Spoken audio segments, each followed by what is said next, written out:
every time in Amazon they send something like it's the bestseller.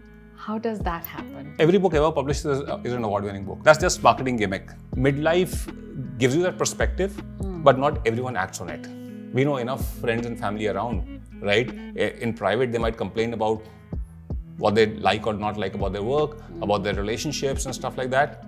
But you meet them 6 months later, 2 months later, they'll still have the same problem, but they will not address that problem. Unfortunately, authors also have to be good marketeers. Right? And they have to collaborate with their publishers, with publicists, and whoever else, all other stakeholders, right? You can't just say, I've written a good book, now it'll sell on its own. No, it doesn't. It doesn't happen that way.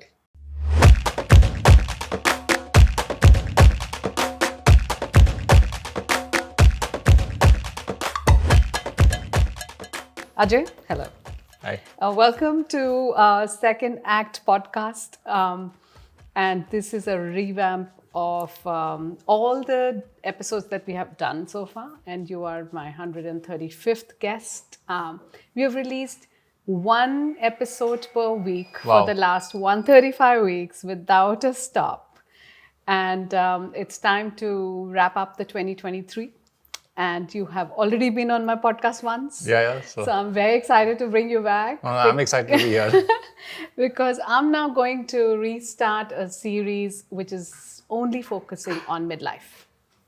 And I stumbled upon this beautiful book, the book that you've written, Don't Feel Stupid at 60. And I want to go behind the mind which wrote it though. However, you're saying that it is the heart that takes you forward and not your mind. But I want to dwell deeper into, is this a heart work, or is it a mind work, or is it a combination of both? So everybody who's watching us, this is Ajay Jain. He is a traveler, a blogger, an ex-journalist, explorer, a person who's designing his life, who's designing spaces like this where people come and experience love for their books and a lot more. So welcome, Ajay. Again, welcome to this episode. I'm very, very excited, as you can see. So now the stage is all yours. Tell us, is this a mind or a heart project? Well, I always believe that we should live by our heart, right? Have an emotional life, do everything that kind of makes you look forward to doing things, makes you excited, gets your, everything pumping within. However, let the mind also have a say. Because, let the mind rationalize a bit, but not too much. Yeah. Let the mind guide you a bit, but not too much, right? Let the mind give you the necessary information, skills, tools that you require to do that, right? You're but so it has to be a little balance, right? But when there's a deadlock, let the heart win. Absolutely. So let me just, of course, I'm not wearing my specs, but I will still like to read the first thing that you have written here, and that says, we have only one life unless proven otherwise. We don't know, and we get a chance to live it only once. Absolutely, and no retakes. So it is one-way street, and barring some real bad lucks, we will not be stupid at 60 one day. So what is the thought behind 60 first? Tell me. And what is the thing about don't be stupid at 60? Okay, I took 60 as an age, right, where like you've already done a lot in life, right? Yeah. Going by normal life expectancy, you've already lived maybe 2/3, or if you're going to live longer, maybe half your adult life, right? But 60 is still the number, right? Where if you have taken care of yourself, right, your mind, your body, your heart is still sprightly enough to do lots more, right? And 60 is an age. So is when my father was in the government and all, right? 58 was the age when you would retire. Yes. Right?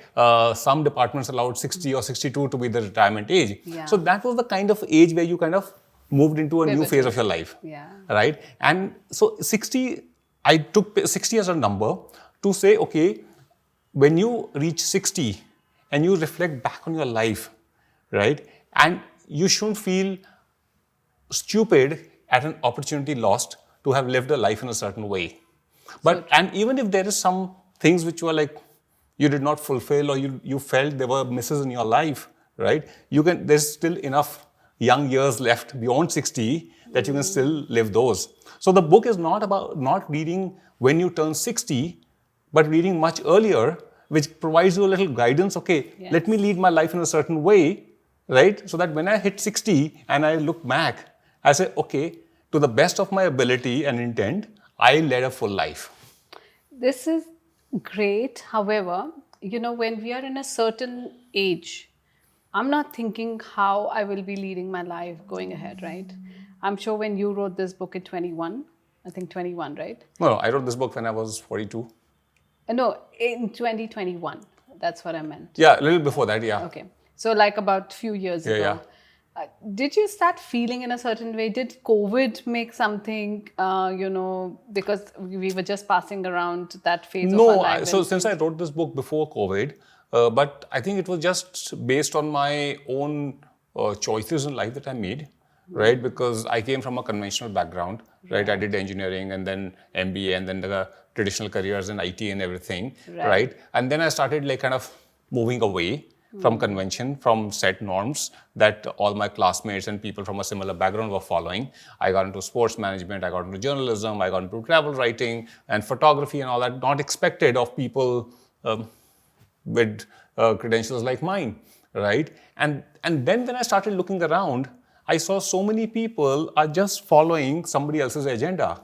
That society kind of made them think, okay, you should be doing this, so they're following that agenda. So right? And then when I started interacting with even friends who had grown up with, I realized that their mindsets are very different from mine. And I said, like, but didn't we all grow up together? Didn't we all come from a similar background? Right? And then what happened? Right? And that's when I wrote this book, because people were, I was already at the stage when people were coming up to me and saying like, wow, you're doing this, wow, you're doing that, it's so interesting. And I would tell them, why can't you do that? Right? And they would say, okay, but I have my EMIs to pay. Oh, I've got my children. I've got my house. Even I had that. Right? But it's all about, training your mind or having a word with your own self that, yes, I could do something differently. Yeah, I do mention in my book, there are things like financial stability is important. Maintaining your health is important. Taking care of the essential needs of your family are important. Right. But beyond that, you can still strike a balance. And that's when I wrote this book, as a kind of a little reminder to everyone that, hey, there is more to life than working in Microsoft for 40 years. Are all my corporate friends listening?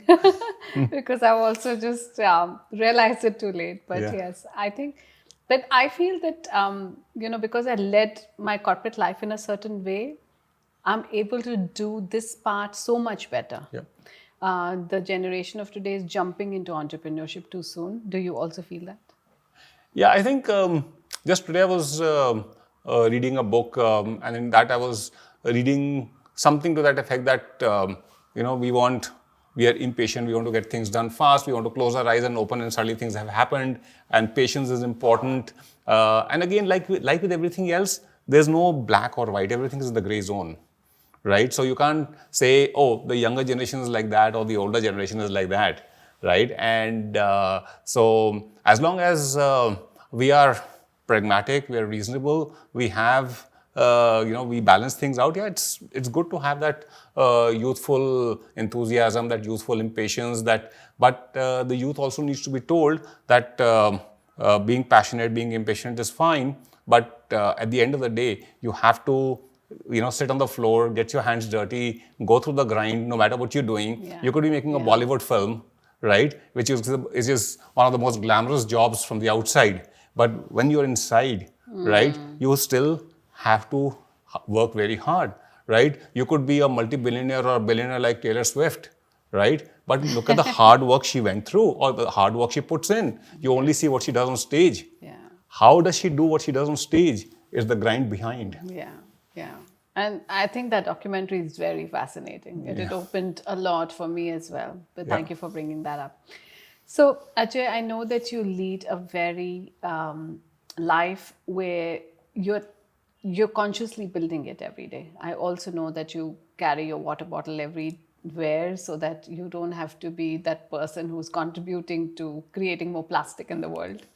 And other things as well. So what are the other things that you do where you are consciously building your life so that you don't have to be stupid at 60? Again, I think just the things that I mentioned, I live in the present, right? If you ask me that if I'm doing something with a 10, 15, 20-year window, right? If I've opened these bookstores recently, right? Yeah, I want these bookstores to be kind of stand the test of time. I want these bookstores to survive beyond me. But if you ask me, if you have 5 bookstores today, will we be 20 or 50 or 100? I don't get fussed over that. Nice. Right? I'm happy with 5 stores. Right? Maybe we'll stay 5 only for the rest of my life. That's okay with me. As long as it's enjoyable, as long as it does not feel more like a punishment. That I have to drag myself to work. Right. I have to get these things done. Right? And likewise with everything else, I could be watching a movie at PVR on a Wednesday afternoon, and Sunday I could be working. Right? So I allow myself to be having those flexible rules. I'm not saying I'm a fitness buff, but in moderation, I do watch what I eat, what I exercise. I make sure that I have enough humor in my life on a daily basis. I make sure that if there are any toxic influences in my life, right, I either walk away from it or I address them, but I don't let that toxicity stay. Very nice. Right? So these are some of the things that I do to make sure that from within, right, I feel good. Okay, everything's not in my control. Things go wrong. There are things, and I have very terrible days too. And I feel like what the hell, what the hell is my life about? But I think I kind of move beyond that within 10 hours, 24 hours, 48 hours. And how do you do that? Because that's very important question. I think the key is letting go. Right? If somebody's cheated you in business, right? Beyond a point, it's not worth the fight. Write off your losses and move on. Right? So, and likewise, even in personal relationships, right? Friendships, family relationships, at-home relationships. Sometimes you compromise. Sometimes you have to walk away from those people. Sometimes you have to let go of friends, right? Just because you don't agree, right? And sometimes you give in. I say, okay, never mind. I disagree, but I give in. Right? But do you think midlife gives you also that kind of encouragement to do certain things which you have not done before? It makes you more brave, it makes you more daring, or you think that it makes you more vulnerable? Again, it's how you've trained your mind, right? I have friends who've achieved all the possible success, but they can't stop going to work. They can't stop fretting. They can't stop having that ambition. Okay, I need my next big apartment in Camellias or in London or wherever, right? And so that insecurity, that fear, that kind of restlessness, right? Restlessness is not of the positive kind, is still there, right? But at another level, you say, okay, which is my personal philosophy, that maintain a certain healthy lifestyle, right? Maintain a certain financial security. And after that, nobody can touch you. Do experiment, right? Don't bet the house on anything, right? Don't do anything which is detrimental to your health, right? And then after that, just do anything. Because if you are happy with the car you have, if you are happy with the house you live in, right? And you know that you're maintaining that security, right? That will not be compromised. For me, go ahead and experiment. Yeah, I hear you here, but at the same time, my question was more towards that, that like you said, that the first part of our life is mostly what is given to us. It's designed by somebody else, that you must do this. It's conditioning. It's also stereotyping. It's also, a lot of, what should I say, the way that things should happen. So you come out of that and you're fading out of that to say, okay, I've done that now, but maybe it's time to know, what do I want? Do you feel that midlife is that time when people actually start thinking, what do I want? I think so. See, the youth can also say, oh, I want this, and they rebel, right? And they rebel not in their minds, but in the minds of the elders. Oh, the youth is rebelling. In their mind, they're doing something which is very natural. Yeah. right? But again, midlife gives you that perspective, but not everyone acts on it. Yeah. You think so? Yeah. So, like, we know enough friends and family around, right? In private, they might complain about what they like or not like about their work, about their relationships and stuff like that. But you meet them 6 months later, 2 months later, 1 year later, they'll still have the same problem, but they will not address that problem. So what do you think we can do better then before we transition into this place? What do you think? I think it all comes down to making choices, in realizing that if I am not satisfied with my life from within, if I am not happy from within, right, I will not be able to spread the same amongst those I claim to love, right? An unhappy father at home, right, rather an unhappy man at home will not make for a happy father. Like the children know, right? Sometimes you have to take hard decisions. Sometimes you have to, and that's why families split. That's why some people kind of chuck their corporate jobs and they say, like, this is not for me, right? But how do some do it and most don't do it? Because the some who do it, right, tell themselves that I still need to live my life. Just because I made some wrong choices, or some choices which seemed right at one point did not pan out to be the way I wanted them to be, or my own perspective has changed now in life. Sure. Right? And what was okay yesterday is not okay for me today. Sure. Right? That's when you have to call it disrupt. And disruption can be of any nature. Yeah. It doesn't have to be an extreme situation where you break up your family, or you break up shut your business down, a successful business, or you quit a secure job and not go back to work. It doesn't have to be that disruptive also.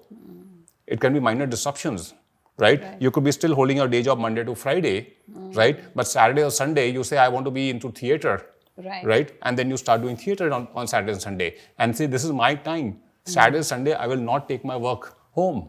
But I will go and do theater outside. Right. So Ajay, tell me if, at this stage of your life, when you look back, if you had to rewrite a chapter of your life, what would that chapter be? I think I would rewrite the early to mid 20s, because I was in the IT industry.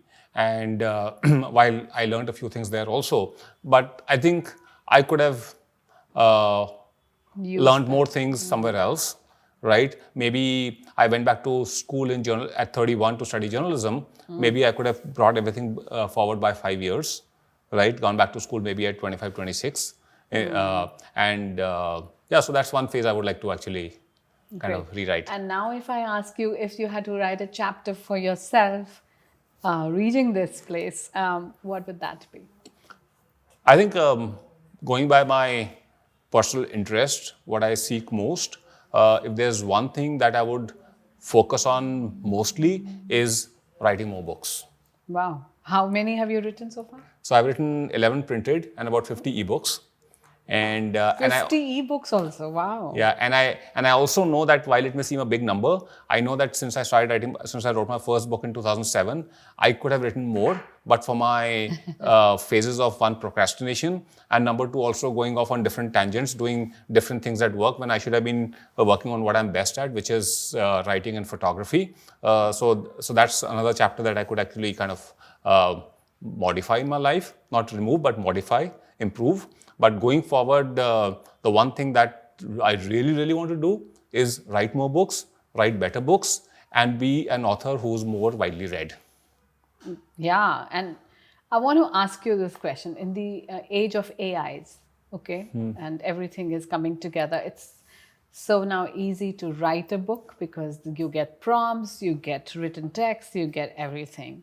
So what is your opinion on the entire AI thing, on writing, authors, books, authenticity? Just tell me about it. Do you like movies? Yes. Okay. You got successful movies, and then they become the formula, right? But the formula does not work always, right? You could have a Salman Khan formula, you could have a Shah Rukh Khan formula, you could have, say, a Michael Douglas formula, right? And if you keep repeating that, right, then it starts failing. Okay. Right? So when it comes to creativity, right, artificial intelligence might give you technically the correct novel, but will it have the soul that only a human being can give it? Very beautifully said. Yes. Right? Yeah. And I don't think AI can do that, number one. Number two, I think as a society, we are having too many conversations about AI. Like, let's talk about RI, the real intelligence. Let's talk about creativity, the human creativity. Because if we are already so tech besotted. If we go even deeper into that, right, not only would it affect our ability to create, but it would also affect our ability to appreciate creation. Yeah. Right? So, and that's why, like, you see, some movies which are seemingly absolutely obnoxious, very toxic, very badly produced, and then you say, like, how did it become a box office success? Right? Because people have lost their perspective on what they should be watching and what they should not be watching. All these TV series on that you see, so many, with all the toxicity, all the fighting, all the politics and everything. Who wants to watch that? But people are watching And the them. violence more than anything. Yeah, but people are watching them. That means somewhere as a society, we need to reflect. So do you watch TV and movies at all? Barely. Or very selective? Barely. So it's like I watch it in spurts. I'll suddenly start watching something and then I'll give it up. But for me, give me a book anytime. Nice. So in the 11 books that are published, which is your favorite one? So I would say two are my favorites. One is a book called Peep Peep Don't Sleep, which is kind of has achieved a little kind of a cult status. It's a collection of funny road signs that I capture on the highways. That's a nice book. Yeah. I'll pick it up. Yeah. And recently, I wrote a book called Nikita, which is, while it's a work of fiction, but it's based on a true story. So it's a fictionalized memoir of a real person whose names and everything have changed. And I actually got immense satisfaction writing that book. So that's a very recent book called Nikita. But to write a book, you really need to be very disconnected from the outer world, spend a lot of time in just putting your thoughts together. And with managing businesses and stuff like this that you do also at Kunzum, because Kunzum is a place which is always buzzing. How do you manage that? I try. Well, there must be some mantra to writing a book. Yeah, I think, and this is what I tell a lot of young people especially. I said, look, there's lots you can do, right? But you need to work hard, you need to work smart. And number three, very importantly, you have to strive for excellence.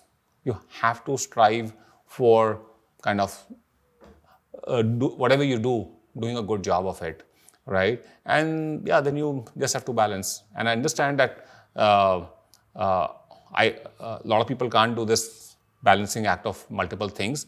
I also know that in doing multiple things, I also leave a lot of gaps.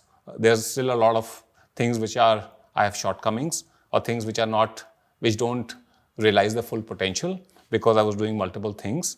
So, but that's a compromise I make.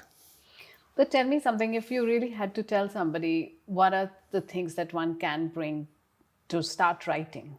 Okay, one is, of course, reading a book. One is writing a book. And like you said, that your soul comes in, literally. Because if you write a book, you have to put a lot of yourself here. So what are some tips for writing a book? I think, one, you have to really, really kind of develop your creative senses. Whether you're writing a work of fiction, non-fiction, whether you're writing fantasy, whether you're writing a business book, no matter what subject you're writing on, you have to be very creative at what you do. Because at the end of the day, you're a storyteller, right? Number one. Number two, then you have to train yourself into whatever is required. If you have to go back to school, do that. If you need to get a private coach, do that, right? If you need to take some classes online, offline, do that. Right? Then you also have to read a lot. You have to understand what's already out there, right? But very importantly, you also have to go into it like a child, right? Because Curious and what you have to do is while you may learn from what's already happened, right? But when you create, you're trying to create your own stuff. Children always create their own stuff. They live in the moment, right? They don't say, okay, what are the market conditions? If the market wants like a romantic novel where there's like a triangle involved, right? And one guy gets shot in the end to solve the problem. Okay, I'm going to write that. But that's what everybody is writing. Bring in your own romantic angle. Bring in your own love story. Right? So children do that. Right? So similarly as a writer, you have to be willing to break new ground. Right. You have to experiment, and you have to be, and you really, really have to work hard at it and be so that you're good at what you do. Like you said that, writing a book is, of course, something which comes from within and because you want to do it as well. But the other thing is who's reading it. Like you said, you would wish that a lot of people read your books as well. So how do you get to that point where you... Like with everything else, you have to follow the basic principles of marketing. And anyone who's studied Philip Kotler, he came up with the 4 P's of marketing. The first P is product. So before you do anything, you have to write a good book. Because without a good book, no matter how much marketing you do, it will not succeed, right? And after that, you have to, unfortunately, authors also have to be good marketeers. Right? And they have to collaborate with their publishers, with publicists, and whoever else, all other stakeholders, right? You can't just say, I've written a good book, now it'll sell on its own. No, it doesn't. It doesn't happen that way. So in Kunzum, you call a lot of people to launch their books, right? It's a part of a very big marketing initiative that you give a platform like this and you tell them to talk about it, and there are a lot of people who come and ask questions. When is the last time you did that for yourself and your books? Oh, tough one, because I should have been, even my new book, Nikita, I should have formally launched, but I have not been able to. Maybe there's a little bit of diffidence being at your own place. That little hesitation, can I, in my own store, can I blow my own trumpet? But everybody says, of course, do it, because that's what you tell other people too, that authors have to go and shamelessly market themselves. Yeah, so I think I'll schedule one. I was very curious to know. When did you? Because I've never heard, I've never got a poster from you or any creative from Kunzum saying, Ajay will now do this today, and so please come and join in. I'll start doing that. That'll be good. Okay, so now coming from writing a book to marketing a book, and to, of course, firstly in the middle, publishing a book. To get a publisher today, I mean, I've also been wanting to do the second act book because I have 135 people on my podcast. It's an opportunity to bring in learnings. So how does one publish a book or get a publisher for your book? Before you get a publisher, you have to make a proposal. Okay. Right? So if you're going to be, say, based on these 135 interviews and the few more that you're going to do when you start putting your book together, right? What is that thread? What is that hook that will make for compelling reading? Right? So you have to think about along those lines first, right? Then maybe ask a few people around. Okay, I'm going to put this book together, and they say, okay, these 135 names are good, right? They are okay people who matter, but what are they going to be talking about in the book? Why should I want to pick up that book and read that? Right? Will there be something very delightful to read, some learning, something humorous, some perspectives of life, right? So that hook, that angle has to be very strong. And then, of course, the hard work of culling like a 50-minute interview, right? If you're going to be covering all 135 and it's a 300-page book, giving everybody only 2 pages and bring out the best of those 2 without being repetitive across those 135 speakers, right? So that's where you have to work, right? And then if you can put all this together into a very compelling format, there are literary agents who can represent you to publishers. They can make a pitch for you. And if they see potential in the book, they will definitely want to publish it. And it could be even the big publishers, the big names. But I like to just also raise a little red flag that just because one of the top 5-7 publishers publishes you, right, does not mean your book is necessarily good. Because just with their label doesn't mean every book of theirs is good, right? So you have to be a little tough on yourself. Because at the end of the day, is it a vanity project for you, and just say, oh, I wrote a book, I'm an author, right? Doesn't matter how many people read it, even if I'm giving them books free. Or you want to be like genuinely an author whose books are read, you get good positive feedback overall, and you reach out to many, many more people, right? Then you have to also do some tough talk with your editors at the publishing houses that no, my book has to be edited and designed and put together in such a way that becomes a book better than what I gave you. Yeah, beautiful. It comes to another question of mine saying that, everybody's turning an author these days. There's so many books written, right? And of course, I'm sure that they've got a publisher, they've marketed it well. But at the same time, every time in Amazon, they send something like it's the bestseller. How does that happen? I've been very curious to understand how every book has become a bestseller. No, so every book ever published is an award-winning book. True. Right? How? But on a serious note, that's just marketing gimmick, right? And you have to read the reviews, you have to read feedback from readers and stuff like that. So yeah, you have to take a judgment call, because people who are selling, their job is to sell, right? Obviously, they'll like to hype every book up and say, okay, this is a great book because they've sold it at the end of the day, right? So yeah, so you have to be. So that's a judgment call you take. And for authors, they remember one thing, right? Even say a keen reader, I'm not saying a die-hard reader, but a keen reader would typically say read 2 books a month.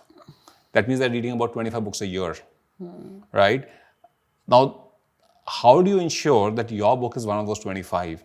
Because remember one thing, when it comes to books, you are up against the world's best. You go to a Kunzum, you go to an Amazon, you go to any other bookstore, right? The world's best books ever written are there. Yes. Right? And just having a book in the store may not be enough. How do you make people pick up your book as one of the 25 books they're going to read in the year? Yeah. But tell me something, with so much digitalization, this is a personal store, like the chain of personal stores that you're bringing in, where people sit down, read something, have a nice cup of coffee, go through whatever. But isn't it fading away? I mean, in the sense, because they have gadgets, they don't have to come to a physical space. There are people who order the pasta on Zomato. When it comes to their table, it is soggy and lukewarm. And then there are people who will go to a fine restaurant and order their pasta there and have it the moment it's ready. Right? The same thing people have to think when it comes to books. So those who appreciate that buying a book is just not a transaction, right? But it's a cultural experience, it's a literary experience, it's a social experience, right? Those are the people we cater to. And they are the ones who come to the bookstores, and there are enough people who are doing that. So what's happening at Kunzum now? Because I know that your GK2 store is also an experiential store where you also bring in a lot of other creative activities together. What's your vision like now with Kunzum? Our vision is to spread the culture of reading, right? Like I said earlier, I don't know how many stores we are going to set up, physical stores in the future, and I'm not getting fussed over that. But what we're trying to reach out is to take the bookstore out. So we're reaching out to residential neighborhoods, we're reaching out to schools, we're reaching out to corporates to do events there, to curate private libraries, to spread the culture of reading there, because we want more and more people to read books, right? So that's what's driving us to see that the maximum number of people in our country and in this world read books. So what's the midlife goal for Kunzum? Oh, we're too young to think of midlife. Okay, but you're preparing yourself, No, it's like, I think it's all in the mind, and I think what we can say from a midlife point of view is, while we retain our youthful energy, but we can use the wisdom and perspectives of the years, the experience of life, to tell others that you lead your life in so and so way, without sounding preachy, right? That lead your life in so and so way, so that you don't feel stupid when you look back at your life at 60. Lovely. So I do these midlife retreats. And it came from this whole very fancy word, which we keep using, is midlife crisis. So do you believe there's a midlife crisis? And why this word is termed like this? Because my retreats are called midlife liberation retreats. I think crisis is something you invoke the universe to send your way. So the more that you say, So, you have it. so don't think that there's a crisis. Yeah, everybody has their highs and lows. The thing is, what we discussed earlier also, it's all about choices you make to make your life fulfilling and satisfying. Everything does not hit the bullseye. But if you keep trying, if you are conscious about the quality of life you're leading, about what you want to do with your life and within your life, right, you'll get 80% right. A very special thing in the Midlife series episodes is that we ask you a section where you have to say, I'm sorry, but I'm not sorry. And if I ask you that question, that you're sorry, but you're not sorry, and to give an example, I can tell you that I'm sorry, but I'm not sorry about speaking what I feel now at this age. It might just hurt some people, but too bad. That's me. So I'm sorry, but I'm not sorry about it. So if I ask you 3 things, you're sorry, but not sorry at this stage of your life, what would that be? I would say I'm sorry, but I'm not sorry in telling all my classmates, right, that you need to start relooking at your life. We are all still young. Okay, we are in our 50s, right? But we're still young enough to do so much more with our lives, right? Get out of your kind of boxed-in thinking. Do something more with life so that when we are all as friends sitting at around a table at 70, 75, 80, right? We have more interesting stories to tell each other than just talking about, I created so much wealth for so-and-so sheikh in Saudi Arabia. So true. So thank you for sharing. But I want you to leave us with one thing that you wanted to say, especially something from the book maybe, or, just before going away. I would just say one thing, right? It's a fact that we have one life, but it's in your hands that within that one life, you lead many lives. So beautiful. Yes, let's design our life beautifully in many multiple ways, in many beautiful ways, in many satisfying ways, and also which also impacts not only us, but people around us, the environment around us. Let's lead a conscious life. So thank you, Ajay. No, thank you. It's been beautiful again, one more time, to be in this beautiful Kunzum setting. I love this space. Though we have a studio now, but I still would love to come back and shoot here because anytime. It has great energy, it has great vibe, and I think the setting is beautiful. Anytime. Thank you, Ajay. Thank you. We have recorded this on purpose so that we have his agreement for shooting for life. All right. Thank you for listening in again. And Happy New Year. Christmas coming and 23 is winding up. Any 24 message for somebody who's listening? Make your reading list and make sure, starting with Christmas, you start exchanging books with each other, and make sure that in the new year in 2024, you read 24 books. That's a good challenge, and that's a good insight as well. I'm sure we will be all very happy people in 24 reading 24 books, and I will do so as well. So thank you. Thank you so much. Thanks, Ajay. All right. So this is yet another incredible episode of Discover Your Second Act. I'm hoping that as me, you are feeling very, very excited, enthusiastic, and learned about all the nuggets that came out. So follow us on Spotify, YouTube, Apple, and of course, until next time, keep discovering your second act.